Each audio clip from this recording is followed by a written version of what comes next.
Hello, Da Vinci. Welcome back. So this is our history lesson, 11th lesson of our topic so far. So it's Thursday, 21st of January, 2021. So learn objective. Can I explain who Tim Peake is and what he did? Can I use common phrases and words relating to passing of time? That's kind of what we're looking for in this history skill today. So today we're going to learn about the British astronaut that lived on the ISS for 6 months. He was the first British astronaut after Helen Sharman to travel to space for within that 20 years. Okay, so Helen Sharman went, and after 20 years had passed, and the first British astronaut of Tim Peake went, and he was on the ISS for 6 months. So Tim Peake. Let's go through a PowerPoint on Tim Peake to find out more about him. But before that, I have a video here, Tim Peake's dizziness experiment. I want you to watch this video. It's very, very funny and very, very fun. So I'd like you to watch that video. Then we're going to move on to this PowerPoint. Okay, so once you've watched that video, you can follow me now onto this PowerPoint. So here we go. Major Tim Peake. In his early life, he was born in Chichester, England on the 7th of April, 1972. He had a passion for adventure from an early age. His hobby as a child were hiking, kayaking, and climbing. And it's funny because he's got one of these faces that just, you can see it straight away as a child. You can tell that is Tim Peake. There's no way that face there is not the same face here. Very funny. So, teenage years. At the age of 13, Tim's dream of becoming a pilot became a reality when he took control of an aircraft for the first time. So he flew a plane for the first time at 13 years old. And by the time he was 18, he was offered to join the British Army Air Corps. Now, the flying instructor. He was qualified as a helicopter flying instructor in 1998, and then he served in 1999 to 2002 as a platoon commander with the US Army, piloting Apache helicopters. 6 years of astronaut training. Tim was accepted into the ESA, which is the European Space Agency program, on May the 18th, 2009. When he applied to be an astronaut, he was selected from 8,000 applicants. He immediately moved to Cologne, Germany, to enter basic training at the European Astronaut Center. As part of his training, he learnt Russian. He spent 12 days underwater and completed a winter survival mission. So you can see here, the second picture is him in his winter survival, as he's got all his logs and sticks he's collected for a fire. He's got a make-do tent. And then here, in a sea, underwater, he spent 12 days. Oh my goodness. Struggled to spend 12 minutes underwater without my ears hurting too much as they pop. So, wow, what a challenge that was. Major Tim Peake became the first British astronaut in space for over 20 years when he blasted off for the International Space Station on the 15th of December 2015.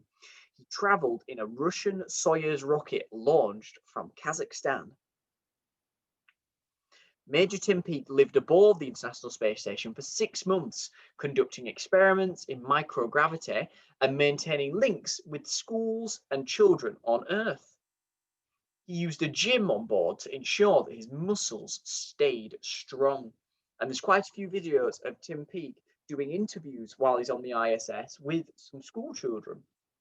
The International Space Station is the size of a football field, a proper, like a Premier League football field. It travels at the speed of 17,500 miles per hour at the height of 240 miles above the Earth, and it completes an orbit, so it goes round the Earth one whole time in 90 minutes. So in an hour and a half, it goes round the entire Earth. That's how fast it's moving. Unbelievable.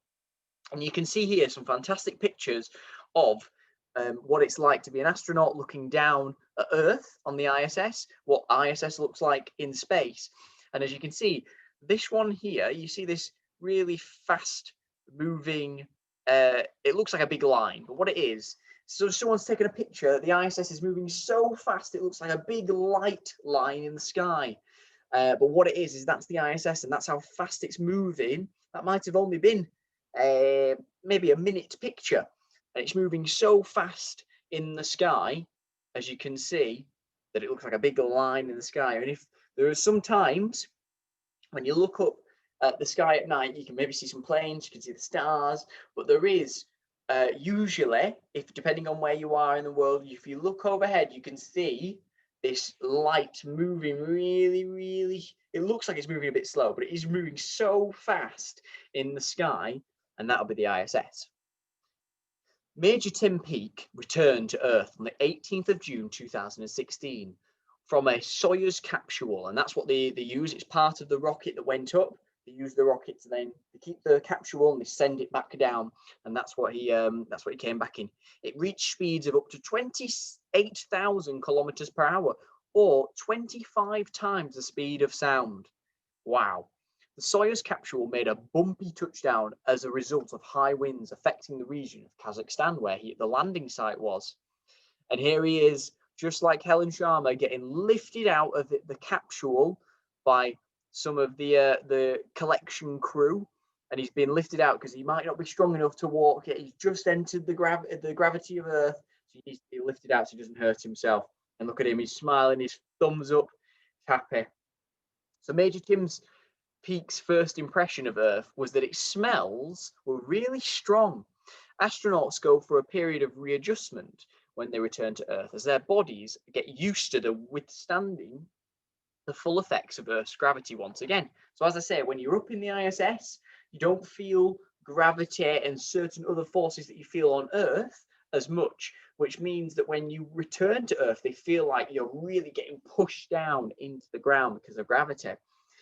Major Peake admitted to feeling terrible shortly after landing, but quickly began to feel better. Tim Peake's mission in numbers. So I've got some facts here in numbers. He spent 186 days in space. He did 10. The ISS moves 10 times faster than a speeding bullet. A bullet that's been shot, it moves 10 times faster. 2,800 is approximately the number of orbits he made. So he approximately, which means a good guess, he went round the Earth 2,800 times. 114,240,000 is the approximate number of kilometers traveled on board the International Space Station. 5 centimeters, that's a strange one. So 5 centimeters, if you look at our ruler, we find the number 5. That's 5 centimeters, okay? That's how tall Major Peake grew whilst he was in space. So Major Tim Peake grew around about 5 centimeters taller in space than when he was left on Earth. And that's because gravity pulls us down and our bones hold us up. But when he's in space, there's not as much gravity. So that means that his bones are able to stretch. Well, his muscles are able to stretch out a bit longer and they're not pushed down as much, which means he actually grew a little bit, but only for a short amount of time, because when he came back to Earth, he's still getting pushed on. So then he shrunk back to his normal size. And then 1. That's the number of times that Tim Peake dialed the wrong number from space and he asked, "Is that planet Earth?" So he got it wrong. He dialed the wrong number. What a silly one. Right. So let us now. Oh, here we go. Tim Peake is 48 years old. He's married to Rebecca Peake and he has 2 children. His children got Star Wars shirts on because he loves space. And that is everything. So let's go back to our history. Smart? Right, here we go. So this is your job. We have learnt about Neil Armstrong, and now we're familiar with Tim Peake. If you had to choose between Tim and Neil, which astronaut would you like to be, and why? Talk to your Teddy. Pause the video and have that discussion. Right. So this is what we've had that discussion now. This is what I want you to do. You've got 2 options. The first option, I want you to write a letter to NASA explaining why you chose which of those astronauts you thought were better and which one you want to be, and tell them why. So you're writing a letter to NASA explaining which astronaut you would rather be. Option 2 is to record a video of yourself telling NASA why you chose the astronaut that you did. you must include the following. So depending on which option 1 or option 2 you choose, they must include the same things. Number 1, you need to say the name of the astronaut. Number 2, you need to say is what is so special about them.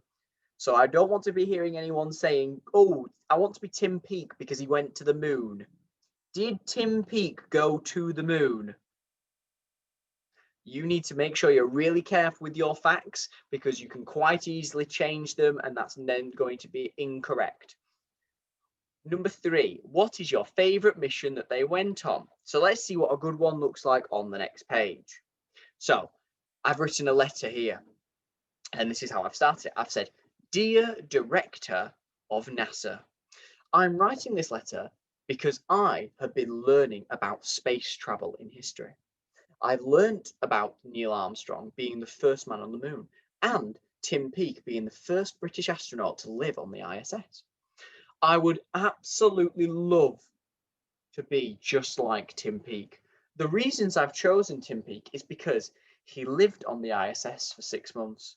During that time, he did many exciting things, such as running the London Marathon in space, completing many spacewalks, which is when they go outside the ISS and they hook themselves on with a big rope and they walk along the shuttle of the ISS and then they do repairs.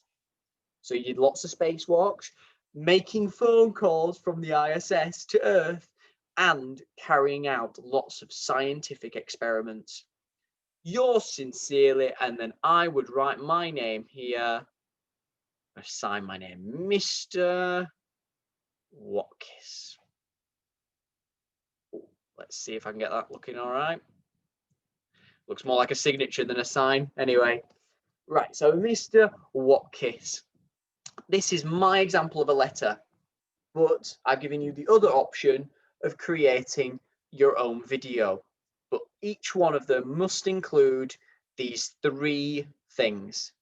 Thank you very much, Da Vinci. I look forward to seeing you in the next video. Goodbye.